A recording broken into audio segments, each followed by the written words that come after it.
Bienvenue à toutes et à tous sur Juste un mot. Vous avez le feu vert pour suivre l'émission. C'est sûr, seulement qu'au sport, on ne parle pas de feu, mais de carton. Le bâton dont dispose le juge de l'ensemble du jeu sur les 90 minutes ou 120 selon le cas, je veux parler bien sûr de l'arbitre. Son bâton, c'est donc le carton. Il est rouge ou jaune selon le cas, bien sûr. Le carton jaune est celui qui indique qu'un joueur a effectué un anti-jeu, quelque chose qu'on n'aurait pas dû faire, et donc, par ce carton, l'arbitre le lui notifie et vaut en même temps avertissement. Un avertissement que s'il répétait, il serait exclu du terrain. La faute faite par ce joueur dépasse naturellement une simple faute qu'on sanctionne par un coup franc, par exemple. Cela veut dire que le joueur, soit il l'a fait intentionnellement ou que le jeu a une gravité telle que cela porte atteinte aux lois du football.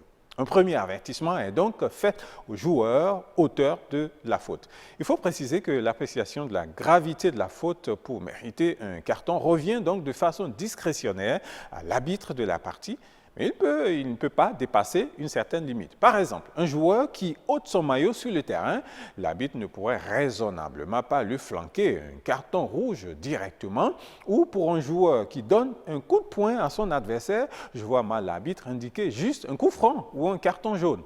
Cela dit, lorsque la faute est jugée vraiment grave, l'arbitre ne donne pas la chance au joueur d'être averti une seconde fois, ou même s'il n'avait pas encore été averti.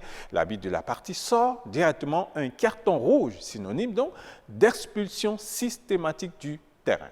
Et cela emporte comme conséquence que le joueur ne pourra pas être remplacé, donc son équipe joue avec un joueur en moins, même s'il s'agit bien sûr du gardien de but, à la différence que le gardien, lui, est remplacé. Mais l'équipe du joueur fautif doit désigner un joueur qui va sortir à sa place. Autre motif de carton rouge, c'est une accumulation de 2 cartons jaunes. Lorsqu'un joueur a déjà été averti, il n'a plus la chance d'avoir un second avertissement simple. Ce second est donc commis un carton rouge et donc synonyme d'expulsion du terrain. Généralement, lorsqu'un joueur est expulsé comme ça, la sanction ne s'arrête pas là, elle ne s'arrête pas au fait qu'il perde un poste pour le reste du match. C'est que ce joueur est privé d'un ou 2 matchs suivants dans la série dans laquelle son équipe est bien sûr engagée. Mais il y a un autre carton qu'on connaît très peu parce qu'il est très récent et très peu utilisé, le carton vert.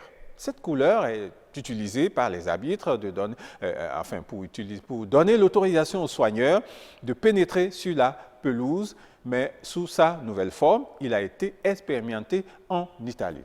Le carton vert, à l'opposé des 2 autres cartons, ne sanctionne pas, mais plutôt récompense le fair play d'un joueur. Par exemple, en Italie, un certain Cristian Galano a été le premier joueur de l'histoire à avoir reçu un carton vert qui récompensait ainsi, en plein match, un comportement exemplaire. Qu'est-ce qui s'est passé? L'attaquant a fait preuve de bonne foi en avouant que le défenseur adverse n'avait pas touché le ballon pour dévier sa frappe.